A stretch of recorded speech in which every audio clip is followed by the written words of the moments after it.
So here we go. Ready? And action. Hey, it's Rob. Open up, buddy. I know you're there.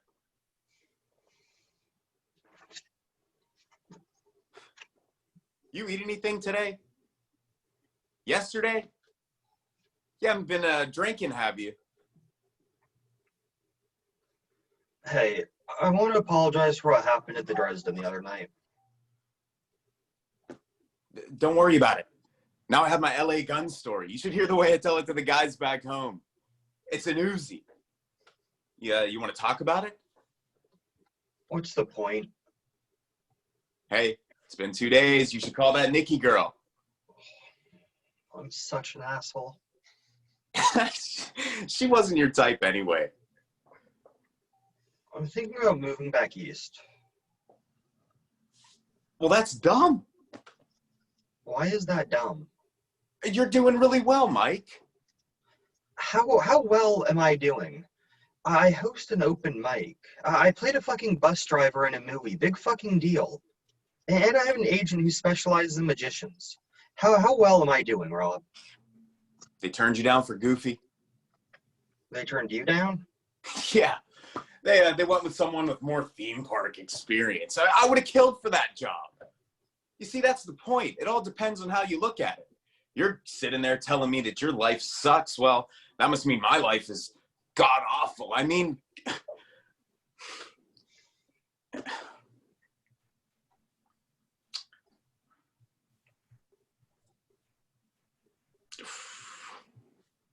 Sorry, forgot my line.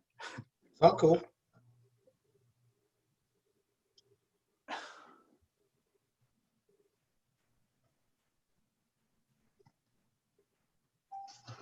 Sorry, big time spaced. Since we stopped anyway, I want you to start again. Yeah. Anyway, so it's all good. I think it was meant to be. Yeah. Paul, I think that you're great with how energized you are, and how amped he is, and how, alive and fresh and excited he is to sort of like be alive and mess with his friend. And I'll wait till you find your line. Yeah. I'm trying to load it. It's like it says PDF, but it's not. Yeah. This is one of those things I did it so many times. I think I just shorted out. Let me find it here. Dean, you know what his line is? Yeah. Thanks, Dean. What is it? Part of the reason you moved out here was because you saw how well I was doing. You know, what's funny is, Dean, I'm wondering how long you were going to just sit there and watch him suffer. When you're the only one who has the script. Part of the reason I moved out here was because I saw, yeah, no kidding. That is my line. All right. Let's try it again. But okay. if you can't get your script, just say line and maybe Dina can find it for you. Okay. But, anyway, since you stopped anyway, Paul, are you good to go? Yeah. Okay. Here, in case something crazy happens again. But yeah, I'm good to go. Okay. All right. So can you do me? I'd like you. I think that what happened was I feel like you were working really hard. And making sure that all that stuff that you worked on kind of came through. And now it's time to just trust. All right. and talk to Dean the same way you're talking to me. Because your character's, what is his name? Rob. Your character's name is Rob, but he's really Paul. He's Paul with the name Rob. Yeah. With different idiosyncrasies and different, things that you add to the imagination of this world that you've created, but it's still you. You operate like you happen to be maybe a little bit more amped, for different reasons, or how, this guy who's Paul, who happens to be named, what is it again? Rob. Who happens to be named, I might forget it again. Okay.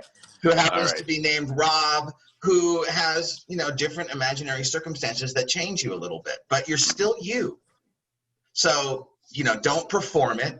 Play off of Dean. Talk to him the same way that you always talk to people, and just let it happen now. So Dean, the other thing I want you to think about when we try it again is I want you to remember, you know, part of the humor of this scene is watching you suffer, you know, and you actually suffer in a really funny way.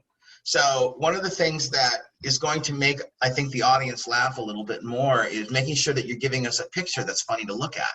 So, you know, don't be afraid to take your head and put it down like this, or, you know, beat your head in the, you know, give me things that are funny to watch too. Because you're pretty inventive that way. I'm sure you can come up with some fun things. So, you know, and you can even think about it for a moment and think, okay, well, I have some ideas that maybe I'll try, and then we'll see if they happen. But I definitely felt like, you know, in the beginning of the scene, your head should have been like down on your desk, you know, and you just kind of maybe pick your head up a little and then drop it back down because you're just so lethargic and beaten down by the world. So, yeah, anyway, just something to think about. All right. You guys ready? All right. Yeah, So I'm ready. here we go. Let's try it again. Let me turn off my video. And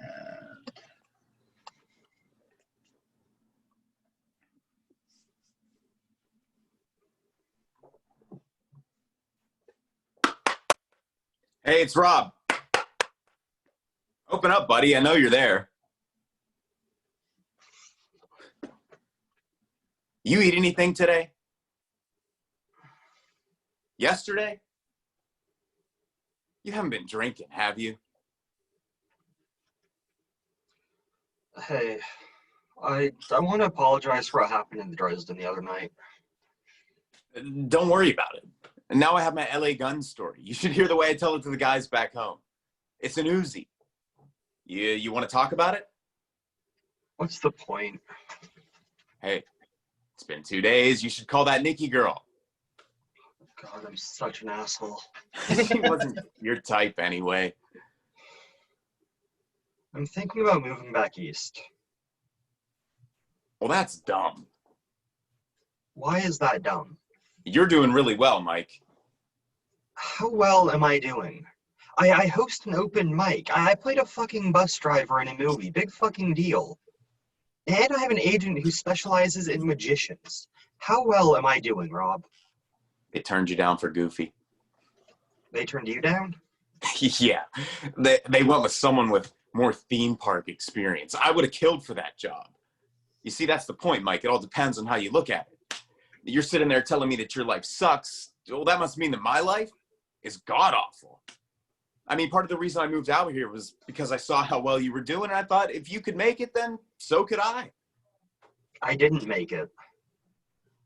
You have an agent. You got into unions. You know, that's your problem, man. You only see the things you don't have instead of seeing the things you do have. And those guys are right. You are money. Then why won't she call? Because you left. She's got her own life to deal with. And that's in New York. And she's a sweet girl and I love her to death, but fuck her. You got to get on with your life. You got to let go of the past. And when you do, Mike, I promise you the future is beautiful. Look out the window. It's sunny every day here. It's like manifest destiny. Don't tell me we didn't make it. We made it. We're here. Everything past is prologue to this. What doesn't kill you only makes you stronger. You know that shit. You're going to get over it. How long does it take? I mean, how long did it take you to get over it? I don't know. You know how it is, man. Every day you wake up, it hurts a little less. And one day you wake up, it doesn't hurt at all. And then, and this is the crazy part, you realize that you actually miss that pain. You miss the pain? Yeah. For the same reason you missed her. You lived with it for so long.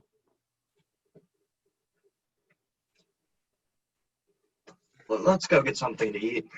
Yeah. All right.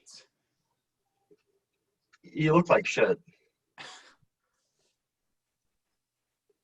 Okay. Scene. all right, you guys, that was better. That was better. That was a better version. Cool. So I think that, you know, Dean, just seeing you have all this weight on your back, you know, of the world, and being like even more dramatic than a normal person would be about like pain, you know, I mean, I think Rob is right. Like you feel comfort in suffering. You're familiar with it. It's like home for you. And if you're happy, it makes you feel weird. So I think you don't be afraid to just add a couple hundred more pounds on your back, of life and beaten down and pain, of being rejected and getting turned down. And again, I think that this is a guy who sees life as half empty anyway. So I think that, the way that Rob would look at the same, situation would be how he would handle it would be completely different from you. If this guy that you're playing, got a role, he'd be upset that it's not a bigger role, whereas, Rob would be like, man, I booked it, I'm happy, so keep remembering, so that if you set it up that way, the more pain it's going to be that when you actually get rejected, because he's already depressed, even when he's not. Does that make sense? Yeah. So, and I feel like you had so much more, it was like you were just lethargic, and you're just tired. When he came to the door and you were just like this, you were just like, oh God, like you had a headache, and it was just, life sucks, and I just want to go home. And, that works. So I feel like you're completely on the right track. I feel like when you got to the last third of the scene, Paul, that was where you kind of locked in. And that was the Paul that I know as an actor, where I felt like you really started to trust it, that, hey, I don't have to do shit. I can just react. And I don't have to, because I think what you're doing is what I used to do, is I would feel like this need to make a moment better, or improve a moment or elevate the moment. And that's one of the things that Don used to say is don't ever improve a moment. Wherever you are in the moment is where you are, and you just kind of let it be.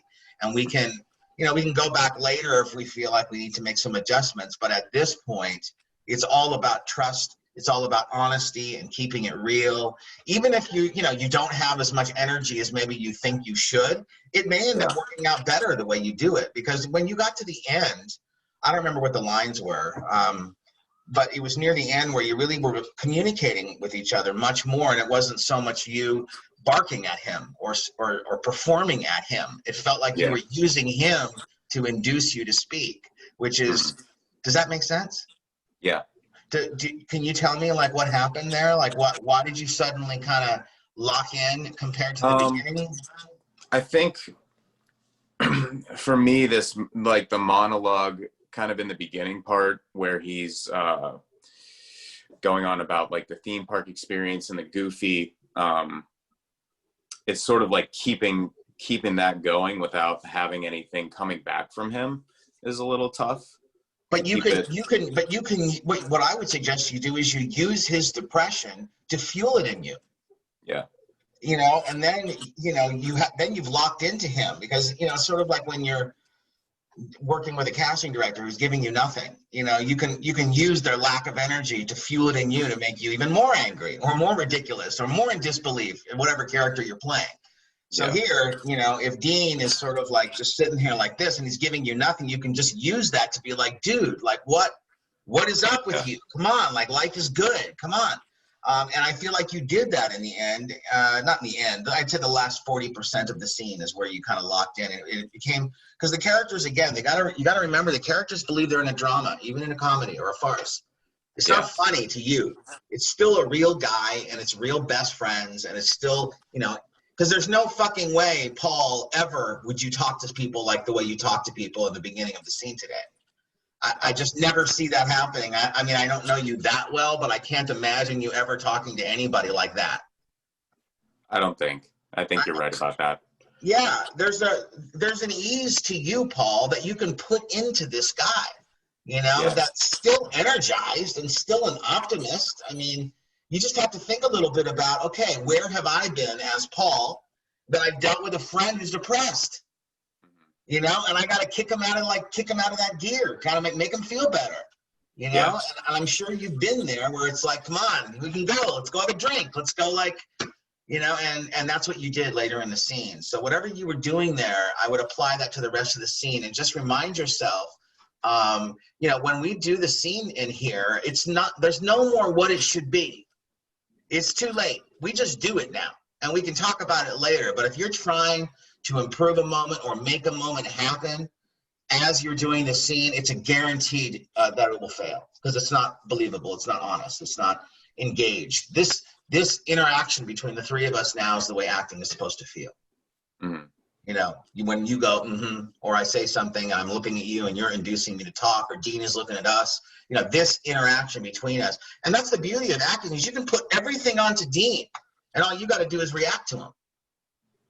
You don't have to do anything other than just trust the work you've done, use Dean, listen to him and react to him, you know, and you'll be great. And you did that. You did that later in the scene.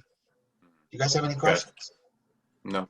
So it was much better though. I mean, I also feel like you did take some more risks today, which was cool. You know, I felt like you were going outside of your box, out of your comfort zone today. So the trick is, can you do that and keep it believable like you did in the last third of the scene? And that's what you were doing. So, yeah, nice work, you guys. Okay.